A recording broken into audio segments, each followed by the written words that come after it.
The binary suns of Torvesa Delta blazed mercilessly above the crumbling desert city of Nerith Cross, casting jagged shadows across its weather-stained ferrocrete towers.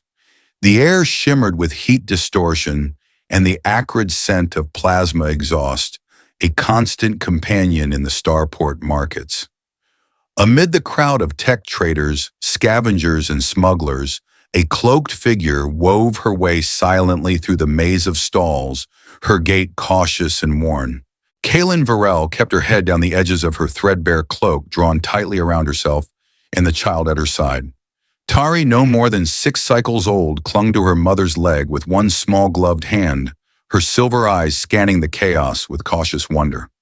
Her skin, pale with a faint lavender hue, glowed softly beneath the shade of the hood, a stark contrast to Kaylin's earthy bronze complexion and charcoal black hair. Mama Tari whispered, barely audible over the din of shouting vendors and sputtering ship engines. "I'm hungry." Kaylin's heart clenched. She had no answer. "Soon, little one. Just a bit longer." The last of their credits were tucked into a hidden pocket, sewn inside her boot. Enough for one more night at the derelict hostel on the outskirts of the city if she could haggle. Food a luxury. Every offer for work had ended in suspicion or outright disdain.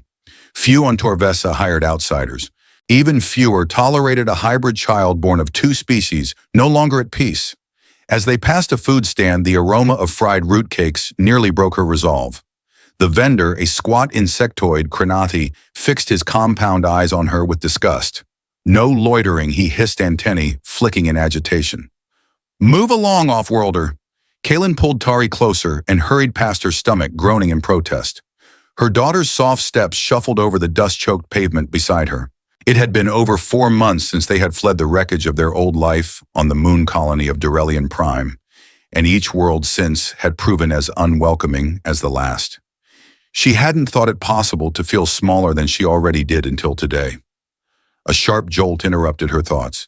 She had collided with someone solid, and for a moment her balance faltered. Her grip on Tari loosened. "Careful there," a calm, surprisingly gentle voice said. Strong hands steadied her before she could stumble further. Kaylin looked up and froze. A tall human man stood before her, his posture relaxed but alert, dusty leather coat slung over a sturdy frame. His hair was sun-bleached and tousled, his eyes a curious copper-gold color that seemed almost to glow in the sunlight. "Apologies," Kaylin muttered, lowering her gaze and beginning to step back. "It's all right," the man replied, smile kind. "You all right, miss?" She nodded warily, tugging Tari slightly behind her. "Name's Corin Maddox," he added, offering a hand that Kaylin hesitated to take. "I run a repair outpost near the old satellite uplinks. You two don't look like the local type." Kaylin's eyes narrowed with instinctive caution. "We're passing through." "Sure you are," Corin said mildly. He squatted down to Tari's height. "Hey there, kiddo."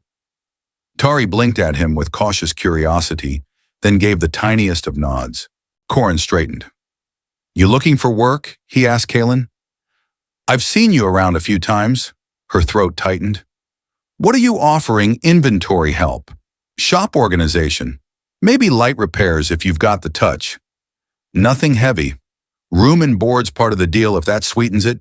She bristled. "Why?" he shrugged. "Because everyone needs a hand sometimes. And I've needed help since my last assistant took off with half my tool cache." Kaylin didn't reply immediately. The rational part of her screamed to walk away strangers with offers like this usually meant strings, and she had been burned too many times before. But Tari tugged at her again, looking up at her mother with eyes full of silent pleading. "We'll look," Kaylin said quietly. Corin's outpost wasn't far, nestled in a semi-collapsed structure that had once served as a satellite relay station. The exterior was rough-patched with various scrap panels and solar arrays. Inside, however, it was cool and orderly. Tool benches lined the walls, sorted in precise rows. A half-dismantled skiff engine rested on a lift in the center, its components labeled meticulously. "It's not fancy," Corin said as they stepped inside, "but it works." Kaylin nodded slowly. It wasn't filthy. It wasn't crawling with thugs. For now, that was enough. "There's a small apartment out back," he added. 2 rooms, stock pantry. "I'm not offering charity, I expect real work. But I won't ask questions you don't want to answer." Kaylin watched him carefully. We start now. Corin smiled. Sure. Let me just log you with the settlement registry. He handed her a data slate, and she filled out the forms with the minimal information she could offer. Under previous experience, he tapped the screen and inputted not disclosed himself. By the time the sun began to dip low, casting Torvessa's twin moons into pale relief, Kaelin and Tari stood in their new quarters, cramped but clean and private. Tari raced to her small bed, bouncing once with glee. A bed, mama. For me, Kaelin felt a weight lift from her shoulders. She knelt beside the bed, stroking her daughter's hair. Yes, she whispered. For you. When Corin returned with 2 bowls of stew and a pack of ration bread, Kaelin nearly cried. She took the food with murmured thanks. He didn't linger, just offered a quick smile and reminded her the workshop opened at dawn. As the night wind howled outside their walls, Kaelin found herself standing at the window, staring out at the moons. She reached beneath her tunic and gripped the chain around her neck, an old medallion inscribed with ancient sigils, the last relic of her place in a world she had abandoned. She had no illusions. This wouldn't last. People like her didn't get happy endings. But maybe they'd found a place to breathe. For now. Kaelin awoke before sunrise. The apartment was still dark, save for the faint glow of the power cell embedded in the wall. The air inside was warm, filtered by the old but functional climate unit. For the first time in weeks, she hadn't slept with one eye open. Tari was still curled beneath a blanket on the small cot in the other room, one tiny arm flung over a stuffed toy she'd found tucked beside the pillow the night before. Kaelin smiled faintly in unexpected kindness. She silently slipped into her boots and tightened the faded cloak around her shoulders. The outpost's main workshop was already buzzing when she arrived. Diagnostic lights blinked on consoles, a venting system hummed softly in the ceiling, and the air smelled faintly of plasma coolant and synthetic grease. Corin was there, sleeves rolled up wrist deep in the tangled guts of a propulsion stabilizer. He looked up surprised and held out a steaming mug of what smelled like brewed karfa root. You're early, he said, handing her the mug. Couldn't sleep, she replied, wrapping her fingers around the warmth. Habit. First day nerves, Kaelin nodded, sipping the drink. It was strong and slightly bitter, but not unpleasant. Well, I won't throw you into the deep end, Corin said. We'll start with the basics, inventory rotation, equipment sorting. I'll show you the tool systems first. He moved across the workshop with a quiet, unhurried confidence, gesturing toward various storage lockers, crates, and wall panels. Kaelin followed closely, silently taking note of how meticulously everything was arranged. As the hours passed, she fell into the rhythm of the place. The tasks were familiar, mechanical organization, surface level, calibration, resource cataloging. Nothing strenuous, nothing that required her to reveal more than she wanted. But her fingers itched every time she passed an exposed circuit array. The parts called to her like puzzles begging to be solved. Near midday, the front bay door slid open with a hiss, letting in a gust of hot wind and a very large, very loud man. Corin, that repulsor lift's giving me grief again, blew out another coil. He was massive, easily over 2 meters tall, with arms like pressurizer pistons and grease streaked across his exposed forearms. His skin was the shade of dark stone etched with old synth tattoos that glowed faintly in the dim light. Kaelin, meet Bran Vex, my chief mechanic, Corin said with a smirk, and serial offender of organized tool stations. Hey, Bran said, flashing a grin that revealed several replaced molar implants. So you're the new mystery hire. Gotta admit, didn't expect someone so... not greasy. Just trying to keep things clean, Kaelin said dryly. Don't get used to it. He chuckled, already moving toward the back workbench. This place eats clean. As Bran disappeared into the depths of the shop, Corin turned to her, voice low. He's loud but harmless. Saved my life once in the underbelly of Narcus 7. Been around ever since. Kaelin gave a nod. She'd seen worse, far worse. Bran might be big, but he didn't move like a predator. The rest of the afternoon passed in steady labor. Corin let her work largely on her own, only stepping in when a system glitched or a part couldn't be located. He never hovered, never pressed her for conversation, and that more than anything put her at ease. She was inspecting a faulty fusion clamp when Bran returned, muttering curses. Damn diagnostics on this regulator won't sync. Corin, you double-checked the software patch, ran it twice. Still throwing errors, Corin asked. Kalen glanced over. Which model? Bran held it up. VX9 with a core link mod. Probably fried. Kalen approached before she could stop herself. Let me see. Bran blinked but handed it over. She turned the unit over in her hands, fingers moving instinctively over the grooves and panels. After a moment, she pressed a small recessed port with her thumb and twisted, reversing the flow. There she murmured, powering it on.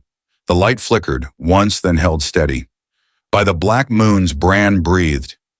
You fixed it. It wasn't broken, she replied. It was reading the modulation loop in reverse. Whoever modded it installed the power coupler backward. Bran and Corin exchanged a look. Where'd you learn that trick? Corin asked. Kalen froze. I just picked it up. Corin crossed his arms. You picked up how to correct a faulty VX9 core link with a coupler inversion, Kalen swallowed. Does it matter? Corin didn't answer right away. Instead, he glanced down at the now functioning device and let out a long breath. No, he said, it doesn't. But it changes what kind of work I'll ask you to do. She hesitated. You're not going to report me to who? He shrugged. You've got skills. You just don't want to explain where they came from. That's none of my business unless it puts this shop at risk. It doesn't. Then we're good. She stared at him for a long moment, the silence heavy. Eventually she gave a small nod. Corin cracked a grin. Still gonna need you to mop the coolant bay though. Don't think I'm letting you off inventory duty. Kalen's smile was almost imperceptible. Understood. That evening after Tari was asleep and the outpost had gone quiet, Kalen stepped outside. The desert air had cooled slightly, the scent of iron dust carried on the wind. Overhead, Torvessa's twin moons glowed orange and silver, casting pale light on the rugged horizon. Corin joined her silently, offering another mug of Karfarut. She settled in. Okay, he asked. She loves it here, Kalen replied. She thinks the hallway security droid is a guard dog. Corin chuckled. It kinda is. Just don't tell Bran it growls when he walks by. They stood in companionable silence for a few moments. You're not just some drifter, Kalen, he said finally. Whatever you're hiding, it's not ordinary. She stiffened. I'm not prying, he added quickly. But I do need to know, am I in danger for helping you? She looked at him. The copper in his eyes didn't flicker, just calm, grounded concern. No, she said, voice low. But someone may come looking. I'm not sure when or how. Corin nodded slowly. Then we make a plan. I've been chased before. I've got contingency protocols, safe houses, a few favors still uncollected. She blinked. You'd do that for us. You're not just useless help. You saved my regulator today. More than that. I see the way you look at the kid, the way she looks at you. Kellen looked down. She's all I have. Then that makes two of us, Corin said, voice quiet. I don't have much left in this life, Kalen, but I know this, if we stick together, we might just stand a chance. The wind shifted, stirring the dust at their feet. Somewhere in the darkness beyond the city, a sensor beacon tripped quietly unnoticed by either of them. The next several days passed in a whirlwind of movement, routine, and rebuilding for both Kalen and her daughter. Each morning, Kalen rose early, sharing a quiet breakfast with Tari before heading into the shop. The rhythm of the work brought an unexpected peace to her mind, categorizing spare parts, recalibrating sensors, soldering burnt-out relays. Her fingers rediscovered confidence long buried, but the stillness didn't last. One afternoon, while Kalen was organizing heat regulators, Bran came barreling into the shop from the back corridor. Boss incoming. Council-grade shuttle just dropped below orbit, fast-cloaked. No transponder codes. Corin's face darkened instantly. You sure positive? Looks military or something close to it. They're vectoring toward the East Ridge. Kalen felt her pulse spike. Her hands clenched at her sides. Show me, Corin said. They followed Bran to the control room. The wall display flickered on, showing a tracking grid of local airspace. A red dot blinked, descending quickly toward the ravine that bordered Nereth Cross. Kalen recognized the silhouette at once, sleek, curved, and utterly silent. Valari made. Royal-class stealth transport. No civilian ever flew one of those. Her brother had found her. I have to go, she said, instantly, already turning toward the apartment corridor. Corin grabbed her arm, not rough but firm. Wait. We have options. You don't understand, she hissed. If they find me, they'll take her. And they won't just take her, they'll dissect her mind, twist her abilities into something monstrous. Corin's jaw tightened. Then we don't let them.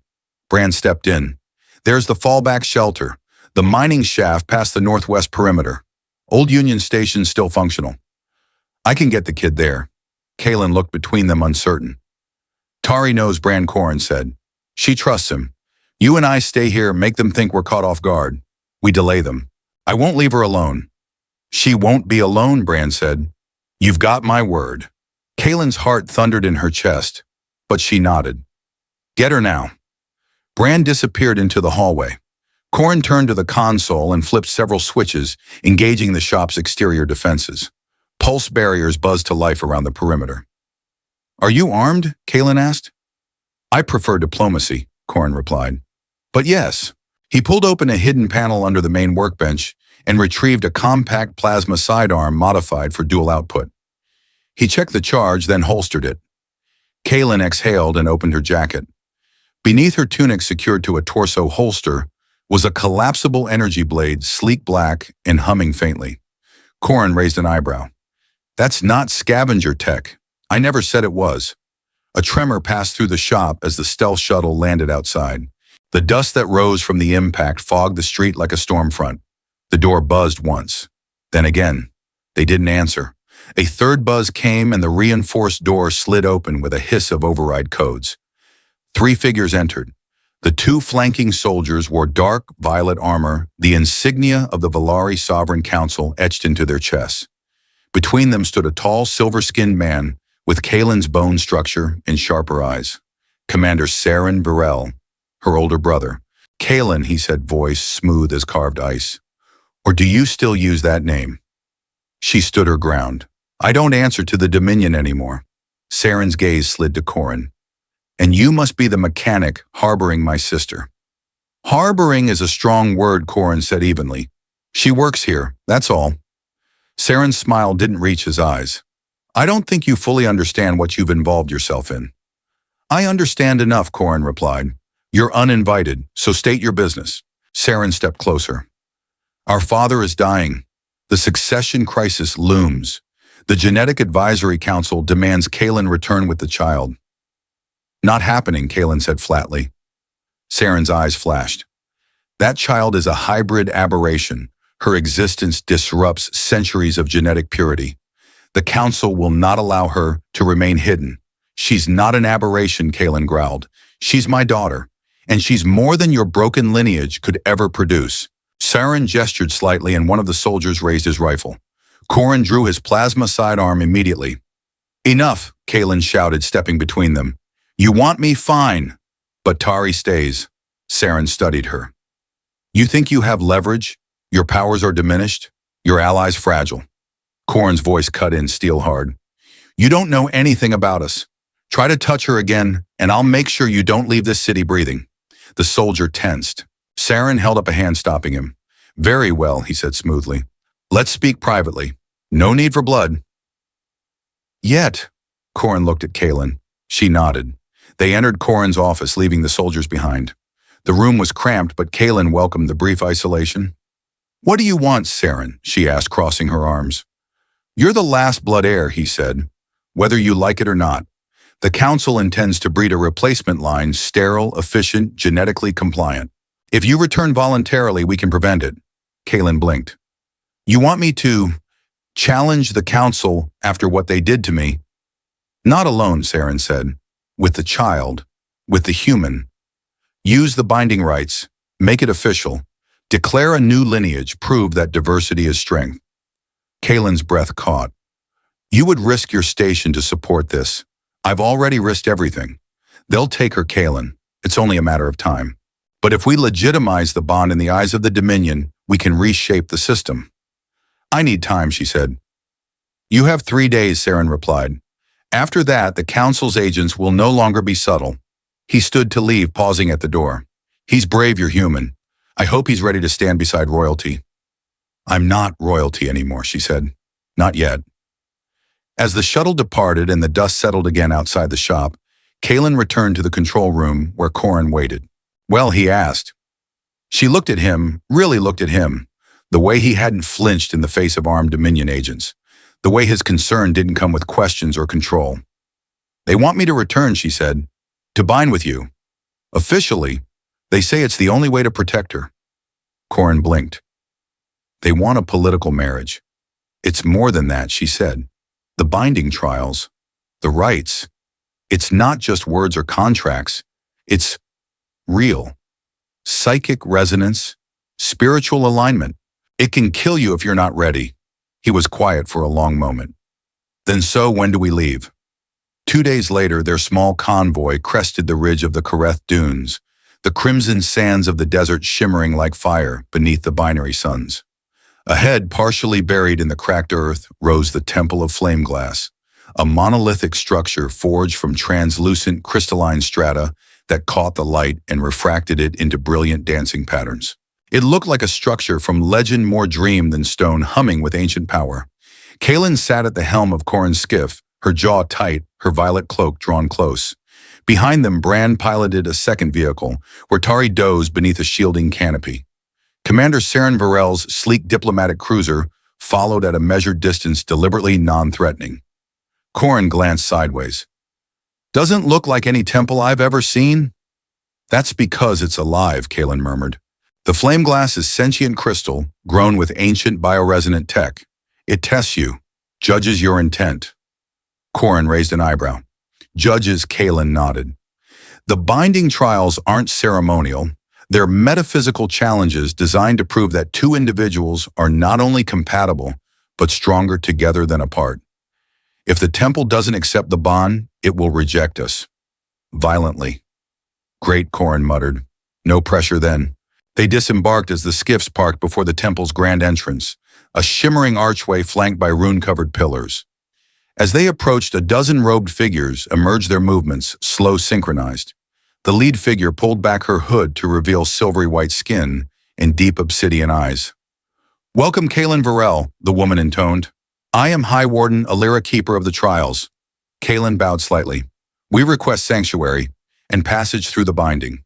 Alira's eyes shifted to Corin, then to the child emerging behind him. And the human, your chosen partner. Yes, Kaelin said. And the child is of our bond. Alira's gaze lingered on Tari, who blinked up at the towering structure, awestruck. It has been centuries since the temple answered the call of mixed bloodlines, she murmured. The Flameglass stirs. From the shadows behind the warden, the temple shimmered, its walls glowing faintly in hues of pink and amber. The air tasted of ozone and dust, electric and sharp. Kaelin felt it deep in her bones. They were being watched. Inside, the halls of the temple were vast and shifting, never the same twice. Arched ceilings rose like frozen waves. Floors shimmered underfoot, with ancient light responding subtly to their steps. As they moved deeper, the warmth of the desert faded, replaced by a strange humming chill. Bran stayed behind in the outer quarters with Tari, despite loud protests from the child. You've got your trial, he told Corin. Mine's making sure Little Miss Energy Burst doesn't disassemble half the temple while you're busy soul-merging. Kaelin and Corin entered the Chamber of Resonance, a circular room of glowing panels with a mirrored pool at its center. Alira's voice echoed. The first trial begins now. You will share your truths, memories, pain, joy. You will walk through each other's paths. If your hearts are misaligned, the temple will sever the bond. Corin gave Kaelin a nervous look. Still time to run. She reached out and took his hand. No, not anymore. The pool shimmered and then they fell. Not physically, but mentally, emotionally drawn into each other's minds. Corin stood in a burning wreckage no older than 12. Flames licked the hull of a collapsed mining platform. He heard his father's final scream through a broken comm. The guilt, the helplessness, the long years scraping through salvage yards to survive, Kaelin felt them all raw and searing. Then she saw herself through his eyes the moment he first spotted her in the market, cloaked and hunched, but defiant. The pull of fascination, and then later, something deeper. Hope. Simultaneously, Corin walked through Kaelin's past. The sterile halls of the Dominion Palace. The whispered scorn of advisors. The warnings. Your powers are too unstable. Your empathy makes you weak. Then her escape, the frantic flight through war-torn systems, the birth of Tari in the darkness of a cargo hold. The pain of exile, the terror of losing her child. When the visions ended, they were both weeping, holding each other in silence at the center of the chamber. Elira's voice came again softer now. Few endure the first trial so completely. You are matched in soul and burden. The temple recognizes your bond. They were led next to the Hall of Futures. Here, glowing threads of light danced in the air, forming windows, glimpses into what might be. One thread showed Tari shackled in a sterile lab, her eyes dull, her mind dissected by the Dominion scientists. Another thread showed Kaelin alone again. Corrin left behind her path one of rebellion and bloodshed. Yet another future shimmered with light, Tari at peace. Working beside scholars from both species, her powers celebrated her family whole. Elira's voice rang out. You must choose what future to pursue. But know some paths are set in motion by fear, others by courage. I choose her, Corrin said simply, and whatever keeps her free. Kaelin nodded, and I choose him, even if it means war. A bell chimed clear and strong. The final trial awaited. They stood before the Cradle Forge, a chamber of radiant light and shifting crystal pillars. At its center, a floating construct pulsing with energy, half mechanical, half organic. The forge required union action through synergy. Each of you must guide the other, Elira said. One with knowledge, one with instinct. If your wills clash, the forge will collapse. Kaelin stepped forward, reaching toward the construct. It's like breathing, she said. Each strand responds to emotional intention. It's not control, it's communication. Corrin moved beside her fingers, brushing circuits syncing with her rhythm, like tuning an engine. You match the pulse, balance the flow. The device began to respond, pulsing brighter. Feedback arcs began to spark across the chamber as the connection deepened. From the back of the room, a small voice cried out. Mama Tari had entered Bran close behind, eyes wide with wonder. It's singing, she said softly. It wants to help. She reached out her small hands and pink light surged from her fingertips, joining theirs in the construct. Suddenly, everything aligned. Power sang through the chamber. The forge transformed into a radiant sphere surrounding the family in threads of light that wove themselves into their skin, etching glowing patterns across Kaelin's arm, across Corrin's chest, and gently upon Tari's palms. The room fell still. Elira stepped forward, her face serene. The binding is complete.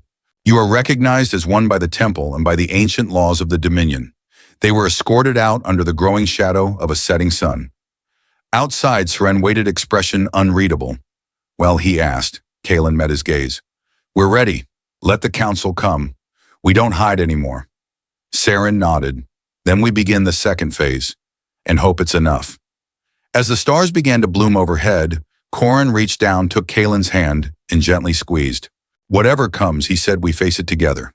The sky above Varel's crown became a battlefield. Flames lit the skyline as the Purity fleet struck fast and without mercy. Precision orbital bombardments shattered key power stations, sowing panic in the outer districts. Shock troops landed on levitation platforms, launching skirmishes along the central spire routes. From the rooftop of the Warden Citadel, Kaelin watched the war unfold. She wore armor now slim-fitting, interwoven, with shimmering bands of biofiber that resonated with her own energy. It had been waiting in the temple for her since her youth, meant for a future she'd tried to reject. Now she claimed it. Beside her, Corrin finished calibrating a pulse rifle. Though less ornate than Kaelin's gear, his exosuit bore fresh upgrades, enhanced recoil dampeners, environmental shielding, and a synaptic uplink to their daughter's biosignature. Every part of it had been customized in the shop they once thought would be the limit of their lives. How's she holding up? Kaelin asked, gaze never leaving the flickering dome of the city's barrier field. Better than I am, Corrin muttered. She's in the inner sanctum with Bran and Elira. The temple's shielding is still holding. For now. Kaelin nodded. The Purity faction won't stop until they have her. They see her as proof their doctrine is failing. Then let's prove them right. A distant boom echoed across the skyline. One of the Purity drop pods had collided with a defense node. Kaelin flinched, already calculating where it had landed. We need to reach the upper transmission tower, she said. If we can amplify Tari's signal through the old spire arrays, we can activate the Deep Vault's networked constructs. It'll give us a strategic edge and prove to the public she's not a threat. She's a bridge. Corin checked the rifle's power level and slung it across his shoulder. Then let's move. They descended the tower stairs, quickly heading into the spire transitway, a series of magnetically sealed skywalks connecting the temple to the central uplink network. As they moved allied defenders, temple guardians, sympathetic Dominion forces, and even independent mercenaries nodded in deference. Word had spread. The bonded flame had returned, and she wasn't hiding anymore. But the path was far from clear. Halfway through the transitway, an ambush struck. A barrage of shock grenades exploded against their route, hurling shrapnel and plasma-charged netting in every direction. Kaylin dove, rolling to shield her side with her arm guard as Corin spun behind a support pylon, firing return shots into the fog. 5 Purity troopers, he shouted. Make that 6. They're trying to stall us, Kaylin growled, unclipping a disc-shaped emitter from her belt. With a flick of her wrist, she deployed a shimmering wall of psionic energy, deflecting incoming fire. Push left, Corin surged forward, using the cover to close the distance. One trooper lunged with a pulse spear. Corin sidestepped, yanking a plasma wrench from his belt and smashing the weapon mid-thrust. Sparks danced through the air. Kaylin's blade ignited in a violet shimmer as she swept through the fray. The blade didn't kill it, disabled overwhelming nervous systems with non-lethal surges. In seconds, 2 attackers fell convulsing. When the last of the Purity force dropped unconscious, Corin exhaled sharply and turned to Kaylin. You okay? She nodded, then looked ahead. There's no time, we're close. They reached the transmission tower's lift platform. As they ascended, the city stretched beneath them, like a fractured jewel, flashes of gunfire and sweeping anti-air bursts cutting the night. At the top, the ancient Dominion Spire array hummed in dormant slumber. Its central console, encased in ancient alloy and crystalline interface panels, flickered at their approach. Kaylin reached out. Tari, do you hear me? Her voice echoed through their shared mental link, a side effect of the binding. At first it had startled her. Now it was her anchor. A moment later, yes, Mama. I'm here. The signal is strong. I can feel the grid. It's like sleeping stars. Kaylin smiled faintly. You're going to wake them up. I'm ready. Corin leaned closer. Tari, when you send the broadcast, don't push too hard. Just open the door. Let them hear you. Okay. Kaylin activated the array, feeding it the pulse key from her gauntlet. The central node lit up a cascade of glowing glyphs, spinning into motion. The whole structure vibrated subtly, like it was remembering its purpose. Then through the uplink, Tari's voice filled the tower. Not just sound, but thought, intent, feeling. I am Tari of the Binding Flame. I am not your enemy. I am your future. I do not want war, I want to build, to connect, to heal. Across the capital, the broadcast reached every terminal, every public node, every soldier's helmet. Visuals followed images of Tari helping fix Brand's communicator, synchronizing a power grid during a blackout, playing with a child of another species in the temple courtyard. Then the display changed, showing Kaylin and Corin's binding the temple, accepting them the light of the trials. Proof. When it ended, silence stretched across the tower. Corin looked out at the city. Do you think it worked? Before Kaylin could answer, a comlink buzzed. Saren's voice crackled through. We have incoming massive energy spike from the eastern quadrant. They're launching a full assault on the temple. They want the girl now. Kaylin's blood went cold. We're on our way. As they rowed the skiff back toward the temple, Kaylin glanced at Corin. If we don't make it, we will. If we don't, she repeated, you have to promise me something. Corin turned to her. Say it. Keep her safe. No matter what. Corin reached across the controls and took her hand.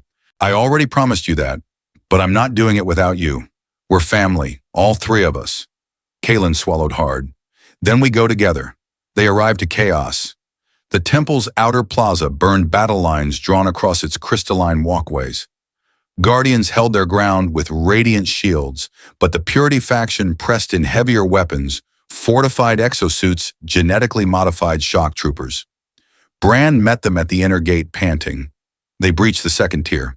We're holding them back, but not for long. Where's Tari? Kaylin asked, breathless. Below, in the central chamber. Elira's with her. Corin unslung his rifle. Then let's clear a path. As they rushed into the battle, Kaylin's blade igniting, she thought of her daughter below, small but brilliant, fragile, but unbreakable.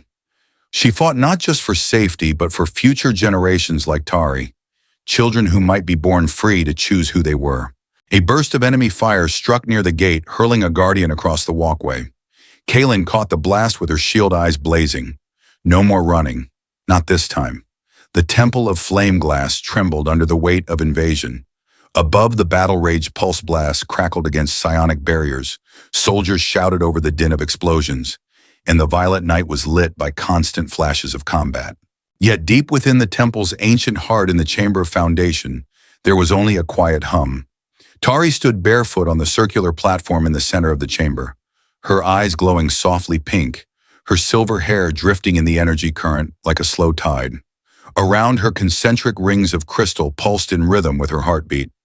Her hands were outstretched. Her mind was deep within the temple. She wasn't afraid, not anymore. High Warden Alira watched from the chamber's edge, her expression solemn. "She is stabilizing the core," she whispered to Bran, who stood nearby, bruised and scorched but still upright. Even as the temple shudders above, she calms it. Bran exhaled. The kid's incredible. Suddenly, the outer chamber doors boomed. Alira turned sharply. "They're here." "Then we hold the line," Bran said, raising his rifle. Above, at the shattered Grand Plaza, Kaelin and Corrin pushed forward through the storm of battle. Their armor was scratched and smoking. Corrin's left arm was bleeding from a near miss. Kaelin's energy blade flickered as its capacitor neared exhaustion. A wave of Dominion loyalists rallied behind them, inspired by their presence. Guardians moved with renewed purpose. Resistance spread. Kaelin spotted Commander Saren across the battlefield, surrounded by defenders and barking orders into his comm.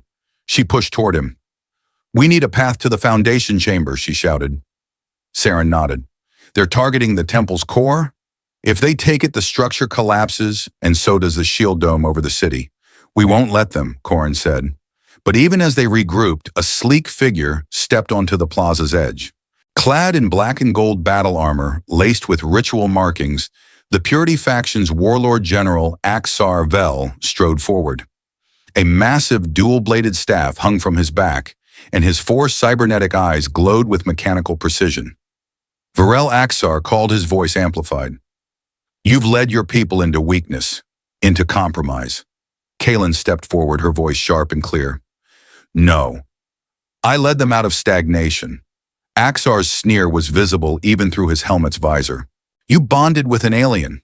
You gave birth to a half-breed that threatens the genetic sanctity of our bloodline. You speak of evolution when all you bring is entropy." "She's more than you'll ever understand," Corrin said, stepping beside Kaelin. "And you're going to lose." "Prove it." Axar slammed the staff into the ground. Energy rippled across the battlefield. Purity troopers surged forward again, backed by armored walkers. Kaelin spun to Saren. "Get your people to the flanks, push them inward. We'll break through to the chamber." "And you," Saren asked. "We deal with Axar." Saren didn't argue. He barked orders, and the loyalist forces shifted like a tide, enveloping the enemy's flanks. Kaelin and Corrin charged down the center. Axar met them head-on. The first clash was brutal. His staff struck with bone-breaking force. Kaelin deflected it with a reinforced shield matrix, but the impact hurled her backward. Corrin leapt in, slamming his plasma rifle into Axar's side, but the warlord barely flinched. Axar spun, slicing with the twin ends of his staff, one blade humming with molecular destabilizers, the other with magnetic disruption. Corrin barely dodged in time, the tip grazing his shoulder and shorting his left pauldron. Kaelin recovered and leapt forward, blade igniting with a renewed focused pulse. She feinted high, then struck low, forcing Axar to retreat a step. "You've improved," he said mockingly. "But not enough. We'll see." Their fight tore across the plaza, Kaelin and Corrin, striking in synchronized rhythm, Axar pairing with inhuman precision. Corrin took a hit to the ribs, grunting as he fell. Kaelin cried out and redoubled her assault. Then a burst of light, not from the sky, but from beneath, from the Foundation chamber. Tari opened her eyes. Her body was trembling, not from fear, but from energy. The temple's mind had awakened. And it wasn't just reacting anymore. It was listening. "You feel it, don't you?" she whispered. "All the pain, all the hope, all the change." The core responded not with words but resonance. The flame glass glowed with a brilliance not seen in generations. It was waiting for her command. She stretched her arms upward, and she called. On the battlefield, the energy changed. The spire walls shimmered. The attackers hesitated. Then a ring of flame glass erupted from the center of the city, sweeping out in all directions, a wave of harmless light that passed through every person, every machine, every weapon. For loyalists, it brought calm and clarity. For purity troopers, confusion, doubt. Some dropped their weapons, others screamed. Axar froze. His armor sparked. Something was wrong. "What did you do?" he roared. Kaylin looked up. Her lips curved into a small, weary smile. She woke up. At that moment, a figure emerged from the inner stairs. Tari. She walked across the cracked stone surrounded by flame glass tendrils that curved protectively around her, glowing with her light. Axar stepped back. Abomination. Tari tilted her head. "Why are you so afraid of what you don't understand?" With a gesture, she sent a pulse through the ground, not destructive, but disarming. Axar's staff flew from his hands, clattering to the floor. His exosuit shorted. He dropped to his knees, stunned. Kaylin walked over, placing a hand on her daughter's shoulder. Corin joined them, bloodied but standing. "We're done here," Kaylin said. "Take him." Saren and his guards moved in, seizing the defeated general. The battle was over. The war, perhaps, had just begun. That night, the temple glowed brighter than ever. Refugees were welcomed into its halls. Soldiers laid down arms. And across the Dominion, news spread of what had happened. A child born of two worlds had saved them all.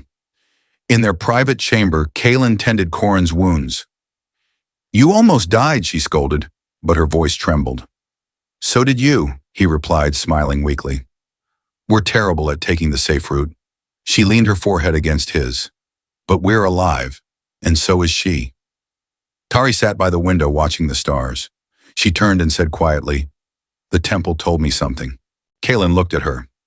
"What did it say? That it has more to show us, more to protect, more to change?"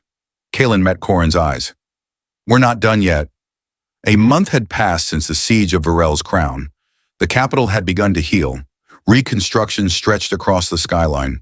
Rubble cleared, towers stabilized, the shield dome reformed. But the greatest change was not in stone or steel. It was in people. The Council of Genetic Integrity had been forced to retreat from absolute power. The public had seen what the Purity faction truly was, fanatics who would destroy the city to preserve a broken ideal. In their place, a transitional assembly had been formed, and Kaylin now sat among its leading voices, not as a princess, but as a reformer. In the heart of the Temple of Flame Glass, a new chamber had opened. Unmapped, untouched for centuries, it had revealed itself only after Tari's broadcast in the battle that followed. Its walls shimmered with ancient code, and its systems responded only to her presence. The temple had spoken, the child was its heir. Now the capital bustled with energy. Dignitaries, engineers, diplomats, and philosophers from across the Dominion, and even from neighboring star systems, had arrived. For the first time in centuries, Varel's crown was opening itself to outsiders. And today was the day Kaylin and Corin would stand not only as bonded, but as recognized leaders of a new era. In a quiet moment before the gathering, Corin adjusted the collar of his formal tunic, a deep navy uniform with silver trim tailored to match the aesthetics of the Dominion, yet rooted in his old mechanic's design. He looked in the mirror, shaking his head. "I still can't believe this," he said. "Last year, I was fixing broken cargo haulers in the dust. Now I'm... What a statesman."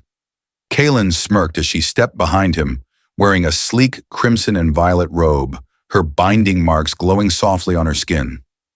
"Not a statesman," she said. "My consort." He turned. "You say that like it's less embarrassing. It means I trust you with everything." Corin softened, reaching for her hand. "Then I'll try to be worthy of it. Though if any of those counselors ask me to give a speech, I'm pulling the emergency lever." Kaylin chuckled. "You'll be fine. Just don't touch any ceremonial artifacts unless they glow first." From the doorway, a familiar voice called out. Mom Dad Tari stood in a layered robe of white and sky blue crystal threads braided through her hair. Her hands glowed faintly with latent energy, but her face was all child, grinning and nervous. "I'm ready." Kaylin's heart swelled. The Hall of Integration, once a place where bloodlines were measured and judged, had been transformed. Now it bore no genetic scanners, no breeding charts, no caste insignias. Instead, its crystalline walls projected living memories, images of unity, cooperation, and courage. The siege, the binding trials, the reconstruction. The hall was silent as the family entered. Behind them, High Warden Alira walked with quiet pride. Bran, wearing a stiff military uniform with only one strap buckled, gave Corrin a sly thumbs up.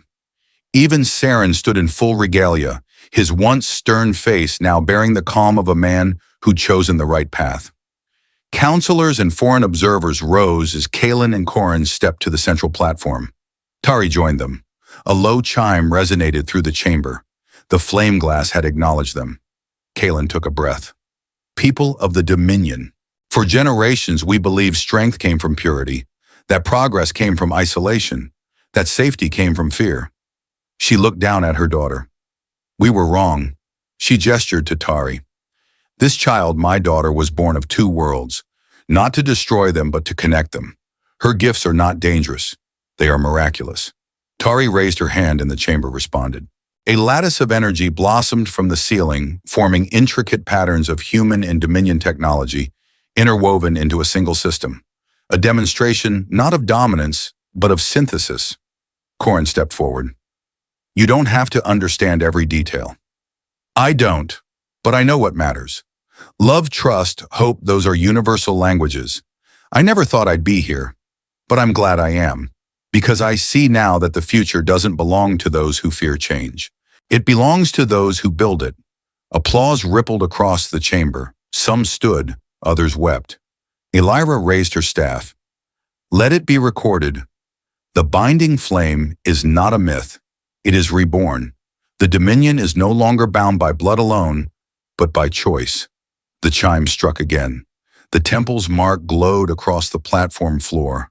A new symbol emerged, a trifold spiral representing Kaelin, Corrin, and Tari, the first family of the new Dominion. Weeks later, a breeze stirred the courtyard garden behind the temple, where flowers had begun to bloom for the first time in decades, awakened by the energy flowing through the flame glass.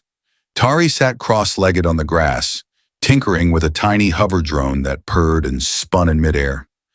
Kaelin watched her from a shaded bench sipping tea as Corrin adjusted the solar shielding overhead. Think we'll ever have a quiet year, he asked.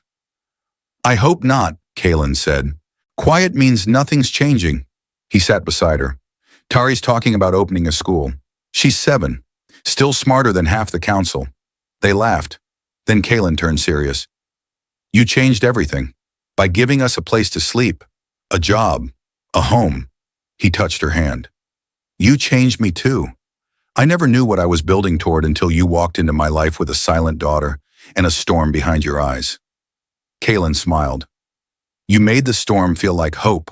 From the grass, Tari looked up and waved. Mom, Dad. Look, the drone she'd built danced in perfect harmony with a music file playing through its internal speakers. A simple melody, but clear, resonant, joyful. I made it sing. Corrin wrapped his arm around Kaelin's shoulders, and she'll teach the stars to sing next. Epilogue. Years from now, historians would mark the moment the Dominion changed not as a war or a treaty, but as the day one human gave an alien mother a second chance. They would call it a revolution, but for Kaelin, Corrin, and Tari, it would always be something simpler. A family story, and at its heart a single rusted repair shop in the dust of a forgotten world where everything had begun. The binary suns of Torvesa Delta blazed mercilessly above the crumbling desert city of Nereth Cross, casting jagged shadows across its weather-stained ferrocrete towers. The air shimmered with heat distortion and the acrid scent of plasma exhaust, a constant companion in the starport markets. Amid the crowd of tech traders, scavengers, and smugglers, a cloaked figure wove her way silently through the maze of stalls, her gait cautious and worn. Kaelin Varel kept her head down the edges of her threadbare cloak drawn tightly around herself and the child at her side.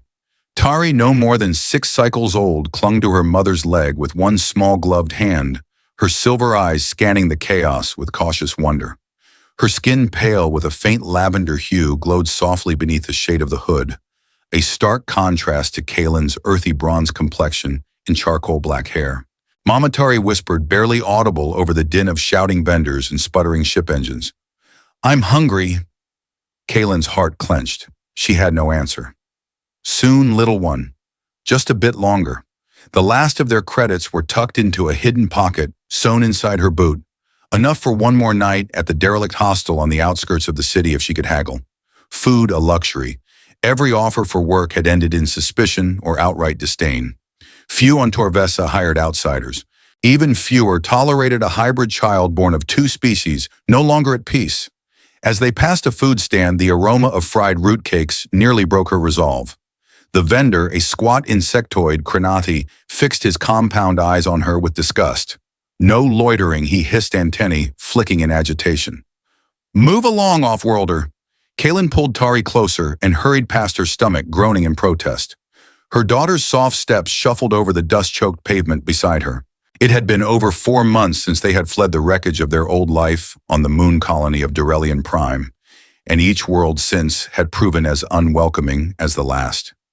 She hadn't thought it possible to feel smaller than she already did until today. A sharp jolt interrupted her thoughts. She had collided with someone solid, and for a moment her balance faltered. Her grip on Tari loosened. "Careful there," a calm, surprisingly gentle voice said. Strong hands steadied her before she could stumble further. Kalen looked up and froze. A tall human man stood before her, his posture relaxed but alert, dusty leather coat slung over a sturdy frame. His hair was sun-bleached and tousled, his eyes a curious copper-gold color that seemed almost to glow in the sunlight. "Apologies," Kalen muttered, lowering her gaze and beginning to step back. "It's all right," the man replied, smile kind. "You all right, miss?" She nodded warily, tugging Tari slightly behind her. "Name's Corin Maddox," he added, offering a hand that Kalen hesitated to take. "I run a repair outpost near the old satellite uplinks. You two don't look like the local type." Kalen's eyes narrowed with instinctive caution. "We're passing through." "Sure you are," Corin said mildly. He squatted down to Tari's height. "Hey there, kiddo."